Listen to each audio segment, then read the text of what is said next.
Hello friends, Zaika with Alka में आपका स्वागत है। कैसे हैं आप सब? आशा करती हूँ अपने अपने घरों में सेफ़ होंगे, गर्मी से बचे रहेंगे।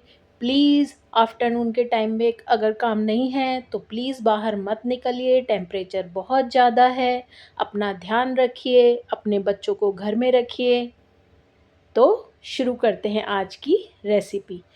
कढ़ी आपने बहुत खाई होगी ना? आज की कढ़ी देखिएगा। आज हम बनाने जा रहे हैं कढ़ी, और बहुत ही टेस्टी। तो सबसे पहले हम कढ़ी का प्रोसेस स्टार्ट करेंगे। हमने 1 कड़छी लिया है इसमें बेसन, और उसमें हम 2 से ढाई कड़छी दही डालेंगे। यहाँ पे मेरा दही इतना ज़्यादा खट्टा नहीं है, नॉर्मल है, मीठा है, तो भी कढ़ी बहुत अच्छी बनेगी। खट्टा, अगर आपको खट्टा पसंद है तो आप थोड़ा-सा खट्टा ले लीजिए, पर प्लीज़ ज़्यादा खट्टा मत लीजिएगा। अब इसमें ना सबसे पहले आप पानी मत डालिए, नमक, हल्दी, लाल मिर्च डाल के, और पहले अच्छे से मिक्स करके ना, फिर जैसे अब ये जो क्वांटिटी है इसमें मैंने 3 गिलास ये छोटे वाले भर के डाल दिए, और इस तरीके से एक आप बैटर बना के रेडी कर लीजिए। ये कढ़ी एकदम सिंपल नहीं है, बट यकीन मानिए आप एक बार बनाएंगे ना तो आप प्लेन कढ़ी बनाना ही भूल जाएंगे। तो अभी हम सबसे पहले कढ़ी का प्रोसेस करेंगे। तो हम यहाँ पे कढ़ी में के लिए एक कढ़ाई में ना ऑयल डालेंगे। ऑयल डालने के बाद जैसे ही ऑयल गर्म होता है ना, आप उसमें 1 से डेढ़ टीस्पून राई डालिए। और पहले कभी भी जीरा साथ में मत डालिए, पहले राई को थोड़ा तड़कने दीजिए। जैसे ही राई अच्छे से तड़क जाए ना, तो 1 टीस्पून जीरा डालिए, और थोड़े से आप मतलब हाफ़ टी स्पून के तकरीबन आप दाना मेथी डालिए। जी हाँ, दाना मेथी, बहुत कम लोग होते हैं जो दाना मेथी डालते हैं। और इस तरीके से हींग डाल दीजिए। पहले ये मसाला अच्छे से होने दीजिए। और यहाँ मैंने ना लहसुन लिए, तकरीबन 10 से 12 दाने हैं लहसुन के, बड़े-बड़े, और उसको मैंने मोटा-मोटा काट लिया है। जी हाँ, कूटा भी नहीं है, ना मैंने चॉप किया है। इन्हें मैंने चाकू से काटा है, और थोड़ा मोटा ही काटा है।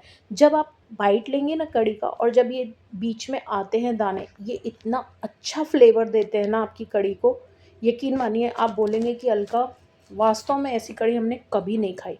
और यहाँ पे आप ना ज़्यादा प्याज नहीं लेना है, एक छोटा प्याज लेके उसको आप हाथों से बारीक-बारीक काट लीजिए, और हरी मिर्ची को भी रफ़ली हाथों से आप काट के इस तरीके से लहसुन के बाद डाल दीजिए। पहले आपको लहसुन नहीं डालना है, लहसुन को पिंक से थोड़ा-सा डार्क होने दीजिएगा, उसके बाद आप प्याज़ डालिएगा। अब प्याज़ को आपको ट्रांसलूसेंट करना है, ब्राउन बिल्कुल भी नहीं करना है। ट्रांसलूसेंट होते ही जब ये हल्के से इस तरीके से पिंक के प्रोसेस पे आएगा ना, तो देखिए हम यहाँ पे कढ़ी है ना, जो हमने पहले जो इसका बैटर बना के रखा था, वो सीधा कढ़ाई में डाल देंगे। अब कढ़ाई में डालने के बाद ना, कई बार होता है हम इसको ऐसे ही छोड़ देते हैं, नहीं, जब तक बॉयल नहीं आता आपकी गैस की फ्लेम तेज़ होगी, और आपको कंटिन्यू स्टिर करते रहना है। धीरे-धीरे, आपको घबराना नहीं है, आपको ऐसा लगेगा जैसे अरे! ये तो इतना पतला-पतला है। फिर आप किधर 1-2 चम्मच बेसन नहीं डाल, बिल्कुल मत डालिएगा। जैसे ही उबाला आना शुरू होगा, आपकी कढ़ी थिक होती चली जाएगी। अब इसको आपको ना 15 से 20 मिनट तक, बिल्कुल जैसे ही बॉयल आ जाए, फिर आप फ्री हो जाएँगे हिलाने से, आप कड़छी को साइड में रख दीजिए, और या तो ओपनली पकाइए, या थोड़ी देर ढक्कन लगा के फिर बीच-बीच में छोड़ दीजिए। अब देखिए, जब आप स्टार्टिंग में इसको बॉयल करेंगे ना, तो पहले झाग आएगी। झाग आने दीजिए, हिलाते रहिए, एक टाइम के बाद उसमें अपने आप ऑयल आपको दिखने लगेगा। तो अब साइड बाय साइड हम पकोड़े का भी घोल बना लेते हैं। तो हमने कढ़ाई को साइड में रख दिया है, अब हमारी कढ़ाई में कढ़ी मस्त 10-15 मिनट कढ़ती रहेगी। अब हम बेसन लेंगे। अब देखिए, आपको पकोड़े ड्राई भी खाने हैं, तो लीजिए दबा के बेसन, और फिर उसके बाद उसके अंदर अच्छे से प्याज़ डालिए, अच्छे से हरी मिर्ची डालिए, धनिया डालिए। देखिए, धनिया, हरी मिर्च और प्याज़ ना अपनी इच्छा से डाला कीजिए। ये नहीं कि 1 डाला या आधा डाला, आपको जैसा पसंद है वैसा डालिए। नमक डालिए, थोड़ा कुटा मसाला डालिए, जीरा, सॉरी, आपको जीरा नहीं डालना है, आपको सौंफ डालनी है। सौंफ डालने के बाद मैंने ये कुटा मसाला डाला है इसके अंदर। कुटा मसाला थोड़ा अच्छी क्वांटिटी में डालिएगा और बिल्कुल चुटकी भर आपको मीठा सोडा डालना है। देखिए, मीठा सोडा कभी भी ज़्यादा नहीं डलता है। अगर आप मीठा सोडा ज़्यादा डालेंगे ना तो आपके पकोड़े बहुत ऑयली हो जाएँगे, तेल पी लेगा आपका। अब इसको एक गाढ़ा बैटर बनाइए। देखिए यहाँ पे पहले झाग दिख रही थी आपको, अब कैसे हिलाने के बाद मैंने थोड़ी देर ऐसे ही ढक के छोड़ दिया था, साइड में ऑयल आने लग गया। ये साइन होता है कि आपकी कढ़ी अब अच्छे से पक गई है, पर ये 15 से 20 मिनट के बाद आपको मैं दिखा रही हूँ। तो अब पहले आप चेक कर लीजिए आपका तेल कैसे गर्म हो गया है। तो आप अपनी ये पकौड़ियाँ छोटी-छोटी सी बनाइएगा, ज़्यादा बड़ी बनाने की नीड नहीं है। छोटी-छोटी सी पकौड़ियाँ बनाइए, जब कढ़ी में जाएँगी तो ये अपने आप डबल इन साइज़ हो जाती हैं। तो इस तरीके से हम अपने पकोड़े बना लेंगे। अब यहाँ पे ना जैसे ही आपकी कढ़ी रेडी हो जाए ना, तो आप थोड़ी-सी, ज़्यादा मत लीजिएगा, थोड़ी-सी कसूरी मेथी लेके 10 से 15 उसकी लीव्स लीजिएगा और उसको अच्छे से इस तरीके से डाल दीजिएगा। यहाँ मैंने गैस बंद करी है और उसके बाद में मैंने ये कसूरी मेथी डाली है। अब बस इसे ढक्कन लगा के आप छोड़ दीजिए, गैस चालू नहीं है, ये ध्यान रखिएगा।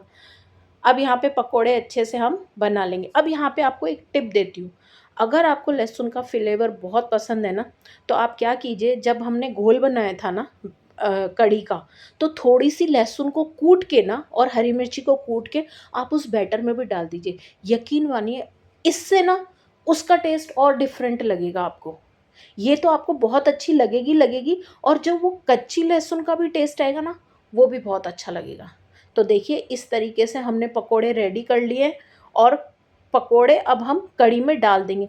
देखिए, यहाँ कई बार मैंने भी ये मिस्टेक काफ़ी सालों तक की है और हमेशा ये सोचती रही मेरे पकोड़े हार्ड क्यों हो जाते हैं कढ़ी के। हम लोग क्या करते हैं ना, पकोड़े डाल के खूब काटते हैं, कढ़ी को खूब काटते हैं, पर आपको कभी भी ना पकोड़े डालने के बाद गैस बंद कर देनी है और ढक्कन लगा के 10 से 15 मिनट आप छोड़ दीजिए। देखिए, पकोड़े अपने आप कढ़ी में ऊपर आ गए हैं और कितने अच्छे लग रहे हैं। तो आ गया ना मुँह में पानी। तो अगर आपको मेरी आज कढ़ी की रेसिपी बहुत पसंद आई है, तो प्लीज़ आप इसे ट्राई ज़रूर कीजिएगा। ये वाइट राइस के साथ तो और ज़्यादा कॉम्प्लीमेंट करती है कढ़ी। तो प्लीज़, अगर आप यूट्यूब पे हैं, तो प्लीज़ हमें सब्सक्राइब कीजिए। हम ज़ायका विद अलका के नाम से हैं। याद रखिए, ज़ायका ZAYKA एंड अलका ALKA। और फेसबुक व्यूवर्स, प्लीज़ हमें सपोर्ट कीजिए, फॉलो कीजिए, यूट्यूब पे भी आइए और वहाँ हमें सब्सक्राइब कीजिए। तो आज के लिए इतना ही। कल एक नई वैरायटी के साथ फिर मिलते हैं। तो कल तक के लिए बाय।